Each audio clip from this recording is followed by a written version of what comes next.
Friends, welcome back to our YouTube channel. आज आम हिंदी प्रथम चैप्टर अनमोल वाणी विषय पढ़ा। यार लेखक होती कबीर। एवं आम पढ़ा कवि परिचय।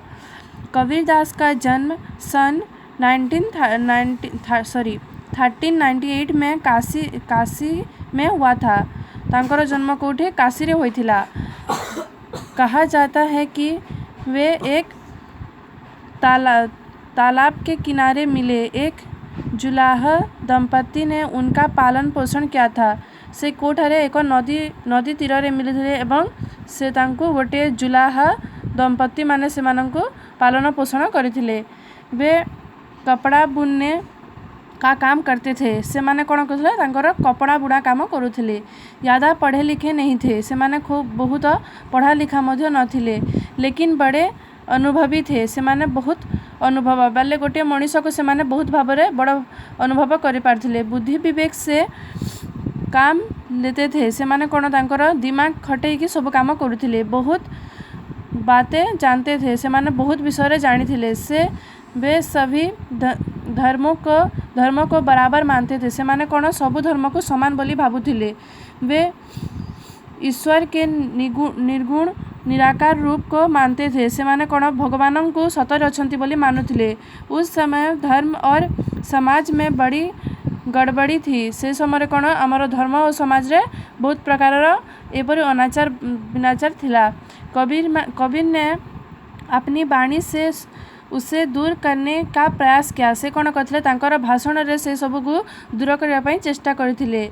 लोगों में जाति पाति ऊंच नीच का भेद भाव था। से माने पुराना जुगर लोक माने कौन करथिले, जाति प्रथा थिला।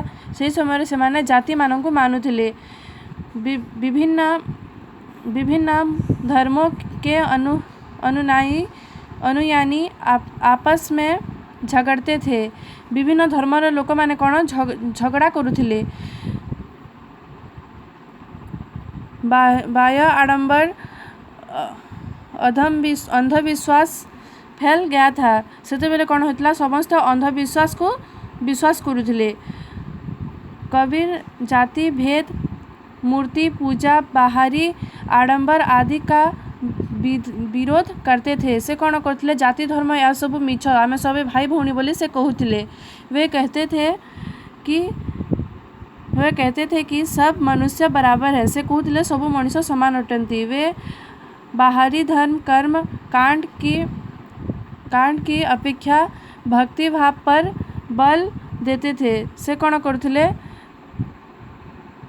करथिले कि भक्ति भाव पर अधिक विश्वास करथिले। वे तीर्थ व्रत जप तप मूर्ति पूजा आदि बाहरी काम छोड़ सच्चे दिल से भगवान की भक्ति करने को कहते थे। से कौन कहते कि एपरी मूर्ति गढ़ा या सब छाड़ी सबे माने निज निज मन भितर भगवान को विश्वास कर वाली कहते। वे सदाचार सच्चाई भाईचारे धार्मिक सही गुणता का प्रचार करते थे। से कौन करथिले कि समस्त को भल भाव में रहिबा पई प्रचार करी कहूथिले। कबीर का व्यक्तित्व सदा सीधा पर बड़ा प्रभावशाली था। से कौन से तांकर जीवन बड़ा प्रभावशाली था। उनकी वाणियों को उनके सियों ने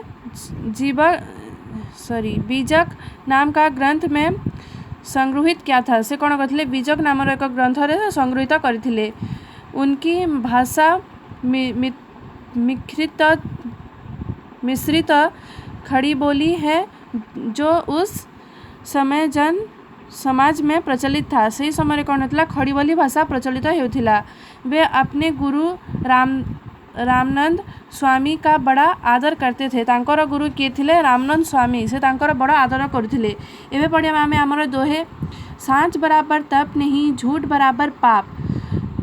सांच बराबर तप नहीं, एठारे कहा जाइछि जे देख, सत्य बराबर गोटे मध्य तप नहीं, झूठ बराबर पाप, मिछ ठारू बड़ पाप दुनिया रे नहीं।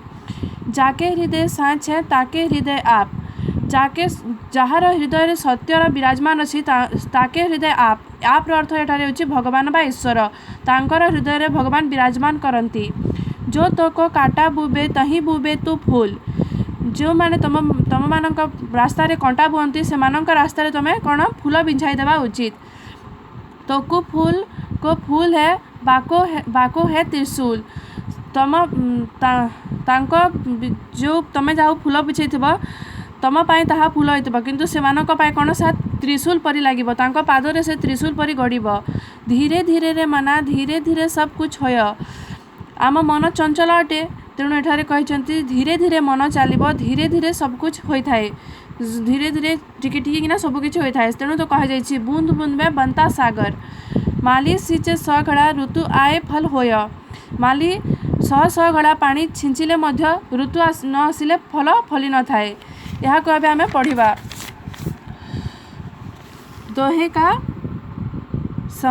दोहे को समझो।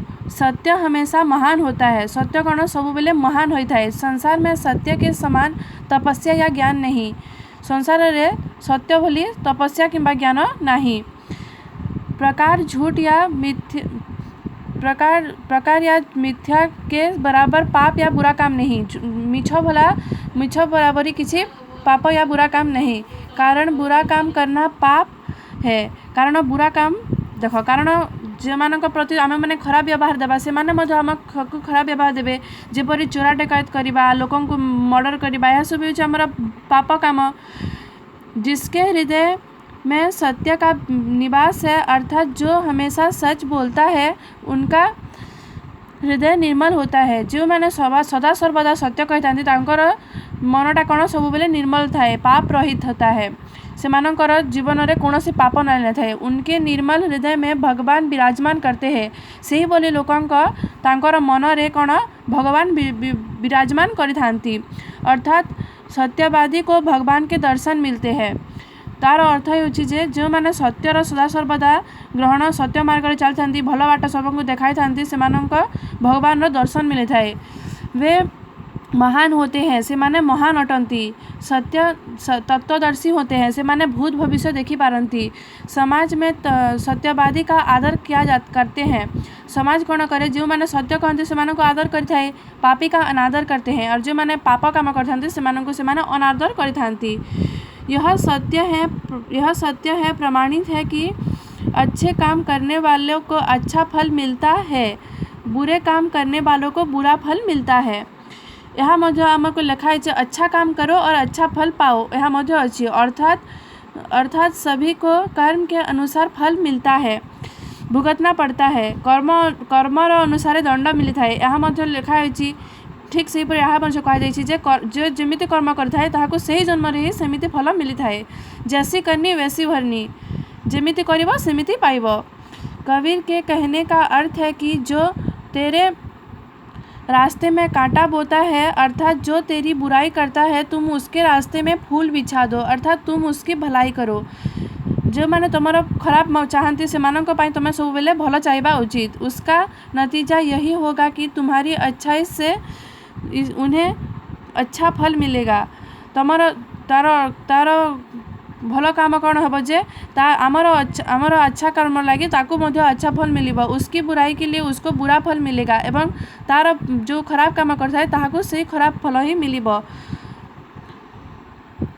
मतलब हुआ कि अच्छा काम करो और अच्छा फल पाओ। यार अर्थ है जे भल काम करो एवं भल पाओ। जेपरी गोटे कृषक भल काम कले भल कर चाष कले जमी को ताकू ठीक से भल भाव अमल मिली थाए। कबीर दास का कहना है कि धीरे धीरे होता है। कबीर दास कहती जो काम आम मनुष्य करा धीरे धीरे होता है। उसके लिए धैर्य की आवश्यकता होती है। से मन शांति एवं स्थिर रहिबा उचित। उसके लिए उदाहरण देकर कबीर ने कहा है कि माली के 100 घड़े पानी सींचने पर भी किसी भी पेड़ में समय से पहले जल्दी से फल नहीं लग जाते। से कबीर दास कहते जे माली 100 घड़ा पानी छिंचिले मध्य ऋतु आसवा आगु फल फली न थाए। इसलिए ऋतु की प्रतीक्षा करना पड़ता है। से कौन करने को पड़े आमको ऋतुर प्रतीक्षा करने को पड़े। वक्त के आने से ही पेड़ में फल लगते हैं। जिते बेले से समय आसब ऋतु आसब से बेले ही आमर गछरे फल लगी थाए। सो फ्रेंड्स आज चैप्टर टी कंप्लीट हो गला। एठारे देखो एठारे देछि गोटे हाड़ हाड़ वार साँच रही सत्य यह हूँ आमर खड़ी बोली शब्द बराबर र समान तप र तपस्या या ज्ञान झूठ र मिथ्या पाप का पातक कुकर्म अघ जाके जिसके हृदय हृदय ताके उसके पाप आप ईश्वर या भगवान तो के तुझको कांटा कंटक बुबे बोते हैं तहीं उसे यो बोयो बो तो को तुझको बाको उसको त्रिशूल त्रिगुण मना मन होता माली पेड़ पौधे लगाने या सींचने वाला सिंचन करना पानी देना सिंचाई मतलब सहे घड़ा मटका कलश गगरा जलपात्र ऋतु मौसम यह सब होमर होगला। सो आज आमर चैप्टर टी कंप्लीट होगला। सो आपण मानक वीडियो भल लगे लाइक शेयर एवं सब्सक्राइब करेंगे और कमेंट बॉक्स में मत निश्चय कमेंट करेंगे वीडियोटी किपरि लगिला।